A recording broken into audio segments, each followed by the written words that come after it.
Hey everyone, and welcome back to Becoming Ultimate Masters. Today we're diving deep into a topic that I'm sure all of us have thought about a lot, and that's romantic love. It's something that's really captivated poets and artists and even scientists for centuries. I know, right? And today we're going to try to explore why. Yeah, for sure. And to do that, we've got an amazing mix of sources that we're going to be pulling from. Oh yeah. Yeah, you guys have sent in everything from ancient poems to cutting edge research on the brain. Wow. It's going to be quite a journey through history and different cultures and even our own biology. I'm so excited. Okay, so to kick things off, let's start with something that might surprise you. Okay. It's a quacky old Indian poem Wow. from the late 1800s, Okay. and it paints this really vivid picture of just the pain and the longing that can come with love. Interesting. So it's a reminder that even though we often associate love with happiness, it can also be a source of some pretty intense emotion. Yeah, for sure. Even sadness. Yeah, absolutely. What I think is so fascinating is that this experience of love, whether it's like joy or sorrow, it's something that we see echo throughout history and across all these different That's cultures. so true. Think about the tragic love stories of Shiva and Sati in India, Oh, yeah. or Majnun and Laila in Arabia, or even the Chinese fable of the Jade Goddess. I've heard of that one. Yeah. And all of these stories, despite coming from such different backgrounds, they all kind of tap into this universal feeling of longing and devotion that we now associate with romantic love. It really is like love speaks a language that everyone understands, no Yeah. matter where they come from. For sure. But what is it that makes love so powerful? Really? Why do we fall head over heels for someone? Yeah. Well, one person who spent her whole career trying to answer that very question is the biological anthropologist Helen Fisher. Oh, wow. And she actually developed this questionnaire Oh, cool. to try to measure all the different aspects of romantic love. Wow. And her research revealed some really, really interesting insights. I bet. What was one of the most interesting things that she found? Well, one of the things that she found was that romantic love isn't just some fleeting emotion. Right. It's actually a really complex experience with distinct characteristics and even biological underpinnings. Interesting. For example, she found that people in love often experience what she calls What's special meaning. Special meaning? What does that mean? So basically, it means that the person you're in love with takes on this incredible significance in your life, Okay. and everything about them seems special Okay. and unique. Yeah. They become like the center of your world. Oh, so when you start noticing all these little things about them that you never would have noticed before, and suddenly those things become super endearing. Yes. And it's not even just that you see them as special, but your attention becomes completely focused on them. Oh, yeah. Fisher called this focused attention, and it's why you might remember the tiniest details about what they said or what they did, or you might even find yourself replaying conversations over and over and over again in your head. So your brain kind of becomes a little obsessed. Yeah, you could say that. And then that obsession leads to what Fisher calls intrusive thinking, which is when thoughts about your loved one just pop into your head, Yeah. even when you're trying to focus on something else. Has that ever happened to you? Oh, yeah, absolutely. Yeah. All the time. It's like I can't help but think about them even when I have a million other things that I should be doing. Right. But isn't that kind of unhealthy? Well, I mean, it kind of depends. When those thoughts are accompanied by positive feelings, it can actually be quite enjoyable. Okay. But it is true that romantic love can also lead to negative emotions, Oh, yeah, like anxiety or jealousy. for sure. It's all part of the emotional roller coaster that so often comes with being in love. You're telling it. One minute you're on cloud nine, and then the next minute you're worried they don't feel the same way. That's the worst. Hmm. So love is kind of a gamble then? I mean, in a way, Huh. yeah. You're putting your heart out there, hoping for the best, Yeah. but knowing there's always that chance that you could get hurt. Yeah, that's true. But the potential rewards, Oh, they yeah. have to be worth the risk. Oh, for sure. After all, love is one of the most powerful and fulfilling experiences a human being can have. Yeah, that's a good point. Yeah. Okay, so we've talked about how love feels and some of the ways it shows up in our thoughts and our behaviors. Yeah. But why do we experience this intense emotion in the first place? Why do we fall in love? Yeah. That's the big question, isn't it? It is. Well, to answer that question, I think we need to go way back in time Okay. and look at our evolutionary history. Yeah. Have you ever heard of the concept of sexual selection? It rings a bell, but I can't quite recall the specifics. Okay, well, it's this fascinating idea that certain traits that might seem impractical, like a peacock's tail, for example, Oh, yeah. actually evolved because they helped attract mates. Interesting one. And when we apply that concept to early humans, it makes sense that romantic love might have evolved as a way to ensure the survival of our species. Wait, so how does falling in love help with survival? Well, think about it. Human infants are incredibly helpless. They need years of care to even reach adulthood. Oh, for sure. So for our ancestors, having two parents who were devoted to raising a child Right. would have been a huge advantage For for sure. terms of survival. Absolutely. And what better way to encourage that kind of devoted partnership than with like a powerful emotion like love? So love might actually be a product of our need to keep those tiny humans alive. It's pretty amazing when you think about it, right? That's incredible. But how does all of this actually work? Like, what's going on in our brains when we experience this feeling of love? Well, that's where things get really interesting. There are specific regions of the brain that are involved in the experience of romantic love. So it's not just in our hearts. No, Love is literally wired into our brains. literally. One of the key players is something called the caudate nucleus, Okay. which is involved in reward and pleasure. Uh, Think of it kind of like the brain's replay button. It's Got it. why you can't stop thinking about that special someone, okay. replaying every interaction over and over again. So that's what's been happening to me. And then there's the VTA. What? The VTA, or the ventral tegmental area, Okay. which is flooded with dopamine. Dopamine. Uh-huh. When you experience those intense feelings of romantic love, you know, that feeling of euphoria and excitement Yeah. you get when you're around your crush, Oh, yeah. that's dopamine at work. Wow. So it's like a natural high. You could say that. And it's Huh. not just the caudate nucleus and the VTA that are involved. Oh, really? Yeah, the prefrontal cortex, which is responsible for planning and decision-making, Oh. also plays a role in romantic love.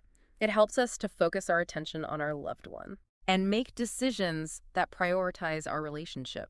So it's not just about feelings. It's about our brains literally changing how we think and behave. Exactly. And what's even more fascinating is that research has shown that there are some subtle differences in how men's and women's brains respond to romantic love. Interesting. Like, for example, men tend to show more activity in areas that are associated with visual processing, Oh. while women show more activity in memory centers. Oh, that's interesting. So men might be more focused on what they see, Uh-huh. while women might be more focused on the details and the emotions of the experience. One interpretation, yes. Of Yeah. course, these are just generalizations, Right. and there's a lot of individual variation. Yeah, of course. But it does suggest that our brains are wired in some pretty fascinating ways Totally. when it comes to love. For sure. Okay, so we've established that love has these deep roots in our evolution and literally changes our brains. It's powerful stuff. It is. But what about that age-old question of, what attracts us to certain people in the first place? Mm-hmm. Is it all about looks, or is there something more to it? I mean, it's definitely more complicated than just physical attraction. While looks can certainly play a role, our sources point to a variety of factors that influence who we fall for. Like what?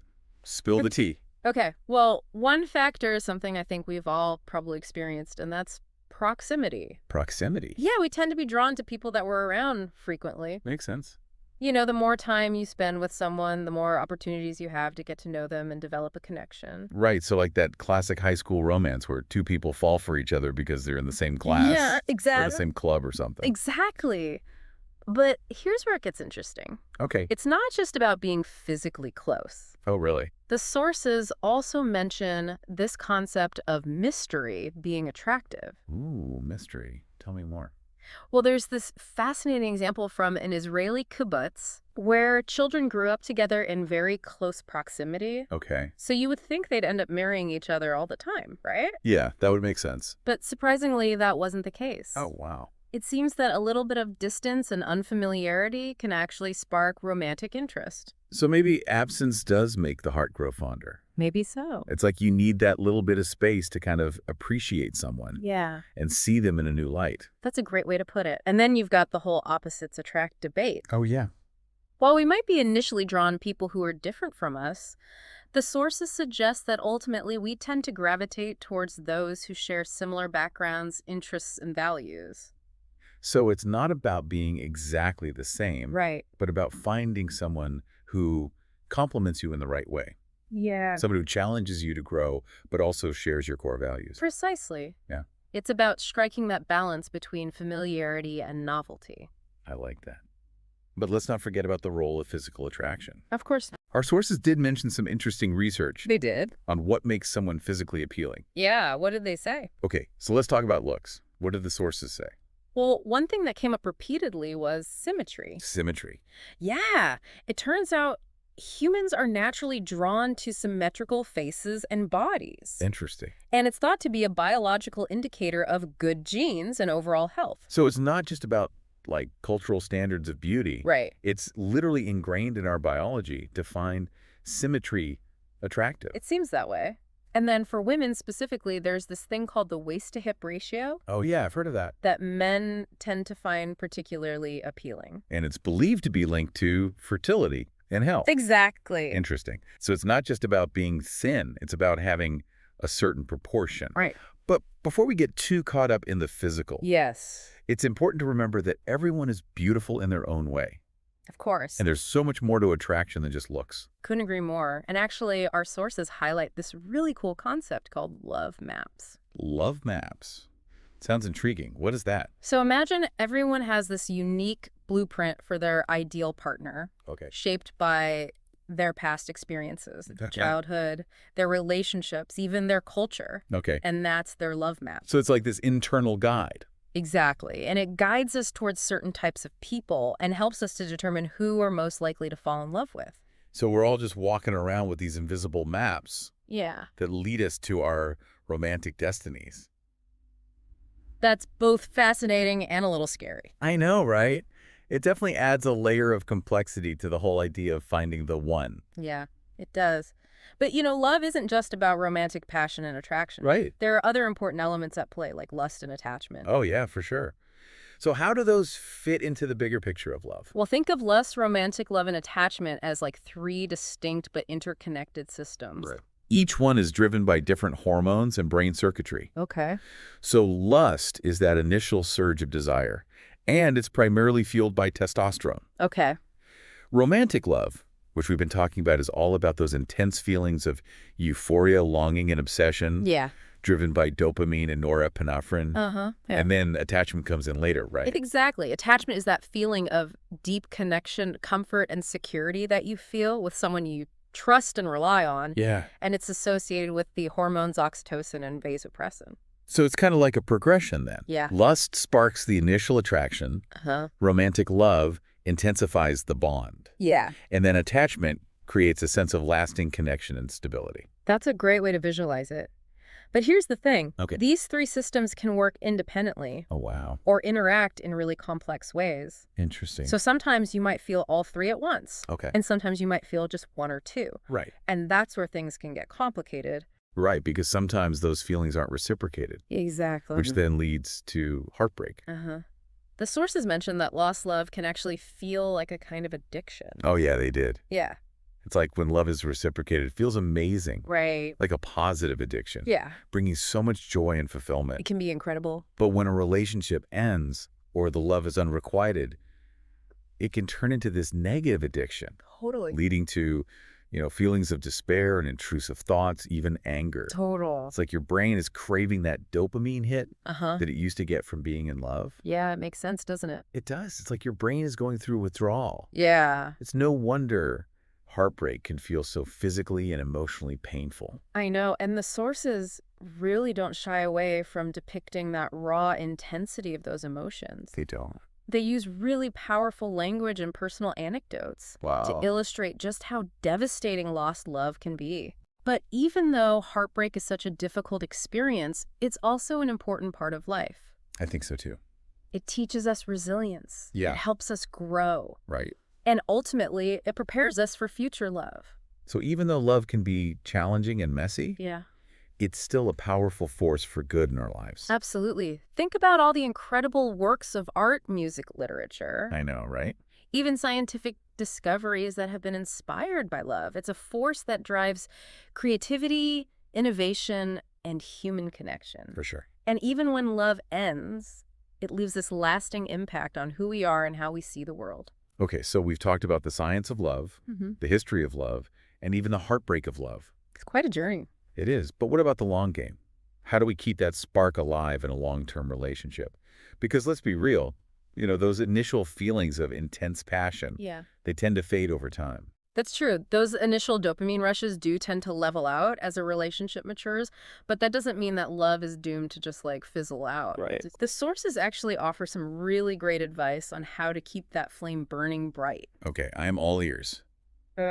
Spill the secrets to lasting love. All right. Well, one of the most important things is to keep things fresh and exciting. Okay. Remember how we talked about novelty being attractive? Well, that applies to relationships too. Oh. Trying new things together, whether it's a new hobby, a weekend getaway, or even just exploring a new part of your city can really help to rekindle that sense of excitement and adventure. So ditch the Netflix and chill routine and opt for something a little more adventurous. Exactly. It's about breaking out of those comfortable routines and injecting some spontaneity into the relationship.